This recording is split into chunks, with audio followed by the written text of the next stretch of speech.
নমস্কাৰ সহজ উপায়েৰে ইংৰাজী শিকক এই সিৰিজটোৰ আজি ডে 80 হয় আৰু আজিৰ এই ডে 80ত মই আপোনালোকৰ বাবে লৈ আহিছো আমাৰ ডে টু ডে লাইফত ব্যৱহাৰ হৈ থকা দুটা গুৰুত্বপূৰ্ণ সেন্টেন্স স্ট্ৰাকচাৰ আমি আমাৰ ডে টু ডে লাইফত প্ৰায় এনে ধৰণৰ বিভিন্ন বাক্য কৈ থাকো যে মই তেওঁলোকক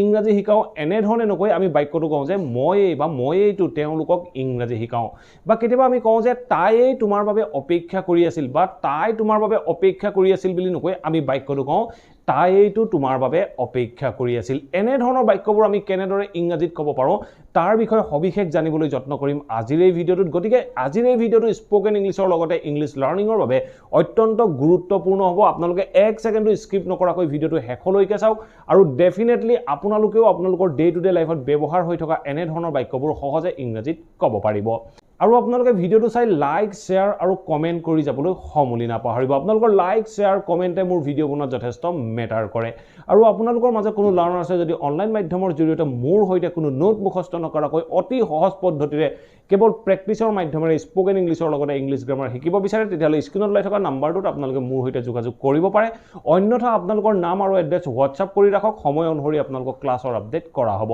যেতিয়া এটা নতুন বেচ ষ্টাৰ্ট হ'ব আপোনালোকে ক্লাছৰ সবিশেষ জানিব পাৰিব সো আহক এতিয়া ভিডিঅ'টো আৰম্ভ কৰোঁ আমি আমাৰ ডে টু ডে লাইফত প্ৰায় এনে ধৰণৰ বিভিন্ন বাক্য কৈ থাকো যিবোৰ বাক্যত আমি ব্যৱহাৰ কৰোঁ মইটো তেওঁই বা তেওঁইটো তাইটো এনে ধৰণে যিবোৰ বাক্য কওঁ এই বাক্যবোৰ যদি আমি ইংৰাজীলৈ ট্ৰান্সলেট কৰিব লগা হয় তেনেকুৱা ক্ষেত্ৰত আমি বিভিন্ন ধৰণে এই বাক্যবোৰ অসমীয়াৰ পৰা ইংৰাজীলৈ ট্ৰান্সলেট কৰিব পাৰোঁ আমি কি পদ্ধতিৰে এই বাক্যবোৰ অসমীয়াৰ পৰা ইংৰাজীলৈ ট্ৰান্সলেট কৰিব পাৰোঁ তাৰ বিষয়ে সবিশেষ জানিবলৈ যত্ন কৰোঁ 2-4টা এক্সাম্পলৰ সহায়ত প্ৰথমে মই আপোনালোকক এটা এক্সাম্পলৰ সহায়ত ইয়াৰ বিষয়ে কৈ ল'বলৈ যত্ন কৰোঁ মই যদি এটা বাক্য কওঁ যে মই তোমাক প্ৰত্যেক সন্ধিয়া খবৰ দিওঁ এই বাক্যটো কি কৈছে মই তোমাক প্ৰতিদিনে সন্ধিয়া খবৰ দিওঁ এই বাক্যটো যদি আমি ইংৰাজীত ক'ব লগা হয় আমি কেনেদৰে ক'ব পাৰোঁ এই বাক্যটোত মই কৈছোঁ যে মই বুলি নকৈ যদি মই বাক্যটো কওঁ মই তোমাক প্ৰত্যেক দিনা সন্ধিয়া খবৰ দিওঁ তেতিয়া আমি বাক্যটো ক'ব পাৰোঁ I inform you every day in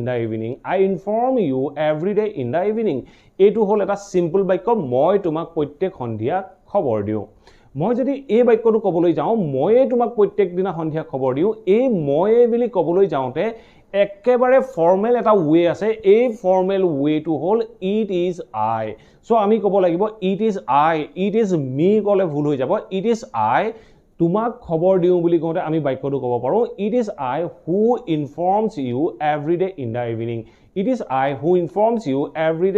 evening এই যিটো ষ্ট্ৰাকচাৰ হয় এই ষ্ট্ৰাকচাৰটো সম্পূৰ্ণ এটা ফৰ্মেল ষ্ট্ৰাকচাৰ হয় আৰু এই ষ্ট্ৰাকচাৰটো কনভাৰচেশ্যন আদিত প্ৰায় কম শুনিবলৈ পোৱা যায় আমি যদি এই বাক্যটো কনভাৰচেশ্যনৰ মাজত ব্যৱহাৰ কৰিব লগা হয় তেনেকুৱা ক্ষেত্ৰত অলপ পৃথক ধৰণে এই বাক্যটো ব্যৱহাৰ কৰা দেখিবলৈ পোৱা যায় সো এই বাক্যটো যদি আমি কনভাৰচেশ্যন বা কেজুৱেল কনভাৰচেশ্যনত ব্যৱহাৰ কৰিবলৈ যাওঁ তেনেকুৱা ক্ষেত্ৰত আমি বাক্যটো ক'ব পাৰোঁ I am the one এই বাক্যটো এই ষ্ট্ৰাকচাৰটো মনত ৰাখি ল'ব মই বুলি কওঁতে আপোনালোকে বাক্যটো ক'ব পাৰে I am the one মইটো বা I am the one who informs you every day in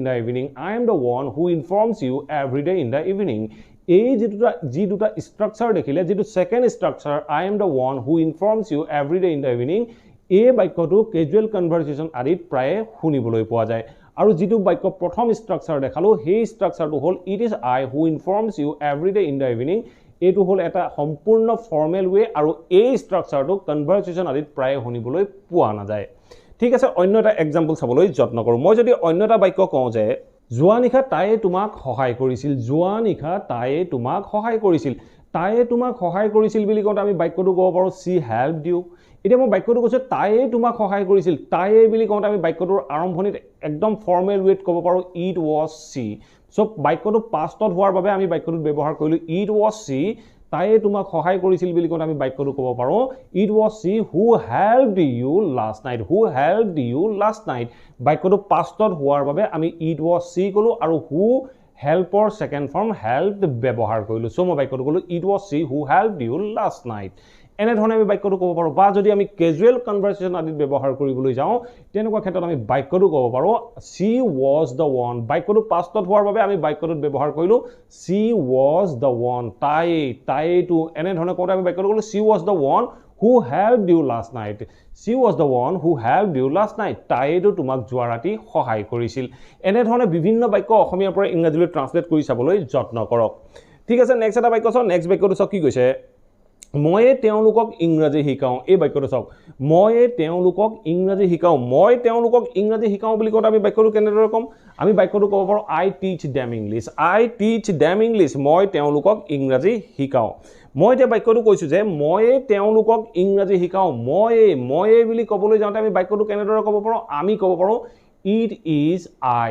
It is I আমি ব্যৱহাৰ কৰিলোঁ ময়ে বুলি ক'বলৈ যাওঁতে। ময়ে তেওঁলোকক ইংৰাজী শিকাওঁ বুলি কওঁতে আমি বাক্যটো ক'ব পাৰোঁ It is I who teaches them English. It is I who teaches them English.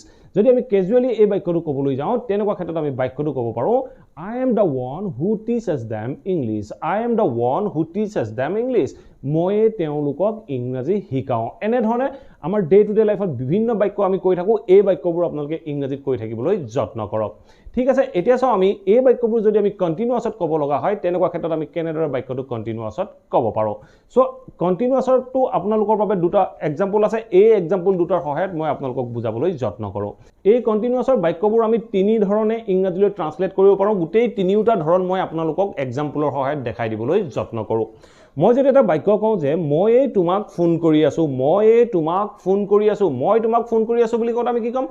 I am calling you ক'ম। I am calling you, মই তোমাক ফোন কৰি আছোঁ। ময়ে তোমাক ফোন কৰি আছোঁ বুলি ক'বলৈ যাওঁতে ময়ে বুলি কওঁতে আমি বাক্যটো ক'ব পাৰোঁ It is I. It is I। তাৰ পিছৰ অংশটো মনত ৰাখিব, যিটো I আমি ছাবজেক্ট লগালোঁ এই ছাবজেক্টটো অনুসৰি আমি বি ভাৰ্ব লগাব লাগিব।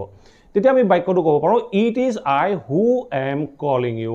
It is I who am calling you. ময়ে তোমাক ফোন কৰি আছোঁ বুলি কওঁতে আমি বাক্যটো ক'লোঁ It is I who am calling you. এইটো হ'ল একেবাৰে এটা ফৰ্মেল ৱে।